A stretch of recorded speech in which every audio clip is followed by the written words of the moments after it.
There are different types of organisms living on this planet. These living organisms are quite enormous in number and highly diversified in their characters.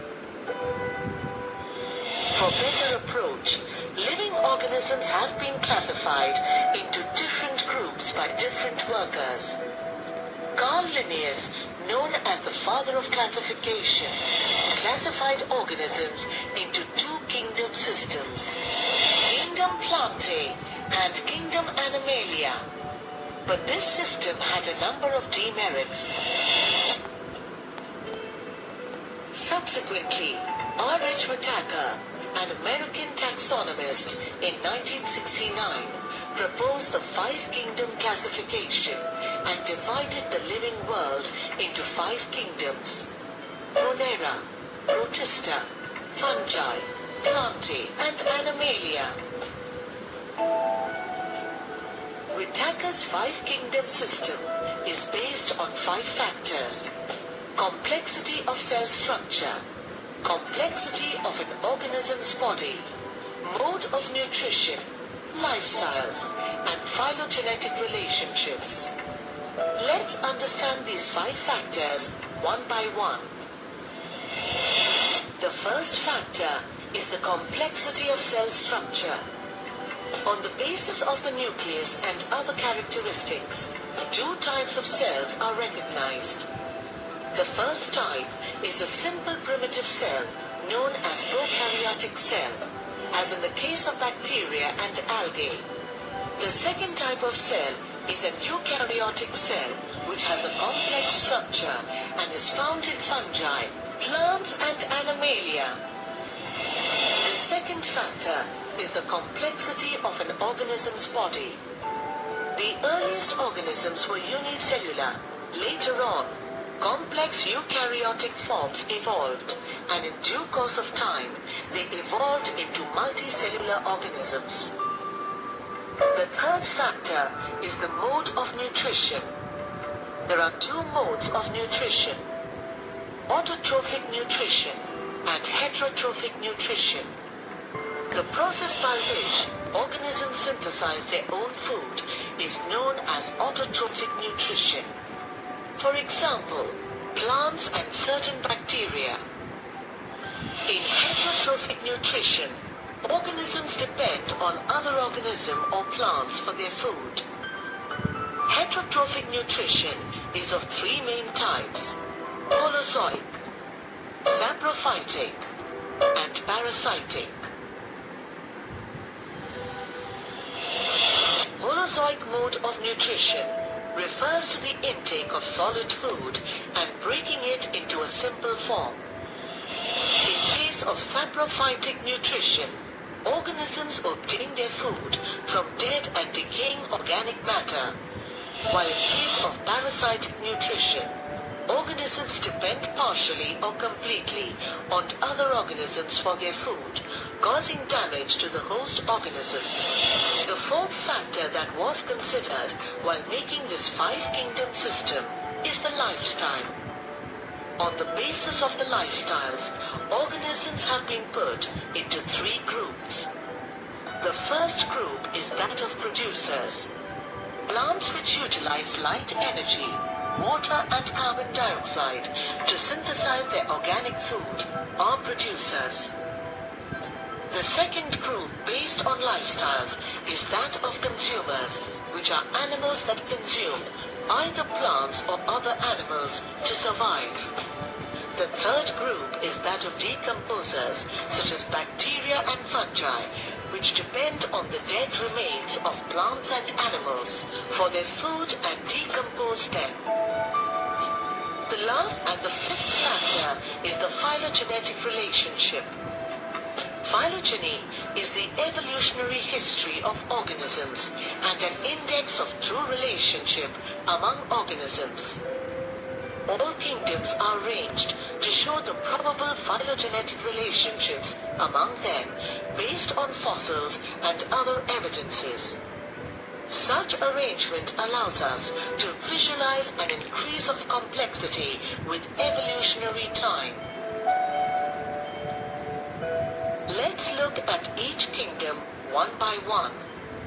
The first kingdom is Monera, which represents the earliest group of organisms. They are the most numerous of all organisms with a single drop of water, estimated to contain 50 billion bacteria. Monorins are unicellular, microscopic prokaryotic organisms such as bacteria. These organisms usually live in a moist environment and are found in hot springs, under ice, in deep ocean floors, deserts, as well as within the bodies of animals and plants. Being prokaryotes, monorins lack a definite nucleus, but the nuclear material consists of a coiled naked strand of DNA which is not enclosed in the nuclear membrane. Some monorins show autotrophic nutrition and some show heterotrophic nutrition. Autotrophic monorins can produce their nutrients either by photosynthesis or chemosynthesis. For example, cyanobacteria are photosynthetic bacteria and Nitrosomonas, a nitrotyne bacteria, is a chemosynthetic bacteria. Heterotrophic monorins exhibit different modes of nutrition. Some are saprophytes, that is, they obtain their nutrients by breaking down complex organic compounds from dead and decaying matter, and are also known as decomposers. Some are parasitic, that is, they live on other living organisms, causing them damage. Rickettsia and Chlamydia are parasites found in eukaryotic cells. Monorins move with the help of flagella, or by axial filaments, or by secreting slime. Flagella sweep in a propeller-like motion to help the bacteria move. The axial filaments cause the cell to rotate and move like a corkscrew. When bacteria move by secreting slime, they glide along surfaces. Most monorins reproduce asexually through binary fission, where the DNA duplicates and each daughter cell receives one molecule of the DNA, and thus they're genetically identical. Binary fission does not allow genetic diversity, which is needed for the bacteria to withstand the changing environment. Bacteria reproduce sexually by the process of conjugation. During this process, two bacteria attach to each other with the help of a pilus, and the DNA material is transferred from one bacterium to another, giving a scope to genetic diversity. Organisms in Kingdom Monera do have some means of defense. In some species of bacteria, there is a capsule made of polysaccharide peptidoglycan which covers the cell and protects the bacterium from phagocytosis by white blood cell or from desiccation. When living conditions become too harsh, bacteria develop a high-resistant and dormant wall around their DNA and a bit of cytoplasm called the endospore. The endospore may resist up to years of freezing as well as drought. The rest of the cell that has not been covered by the endospore dies. When the conditions become suitable for the bacteria to become active again, the endospore becomes an active cell. The cyanobacteria form resistant spores called acinids. That is, in large cells around which a thickened outer wall develops. Monorins are divided into three major groups: Eubacteria, Archaebacteria, and Cyanobacteria. Subkingdom Archaebacteria includes primitive anaerobic bacteria that live in conditions such as high temperatures, acidic pH, absence of oxygen, which are too harsh for other living organisms. The Subkingdom Archaebacteria includes methanogens, halophiles, and extreme thermophiles.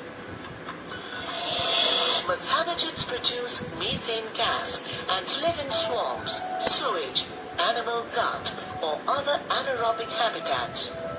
Halophiles are salt lovers.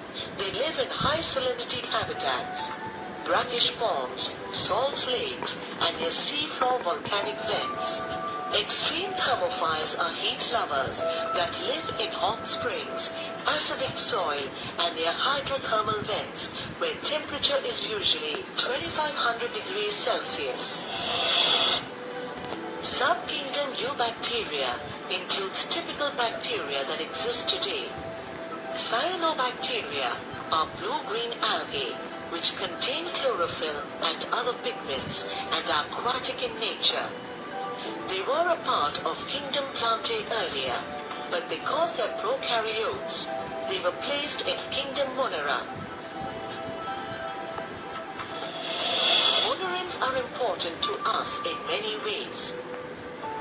On contrary to the popular belief that most bacteria are harmful and cause diseases, they're actually quite the opposite. They are helpful to us in many ways. Bacteria enrich soil. For example, nitrogen fixers convert nitrogen gas into nitrate that plants need to survive. Monerans also play a very important role in the production of cheese, yogurt, and vinegar. Bacteria are used in the production of antibiotics such as streptomycin. They also help cattle digest tough cellulose present in the grass. Methanogens are used in sewage treatment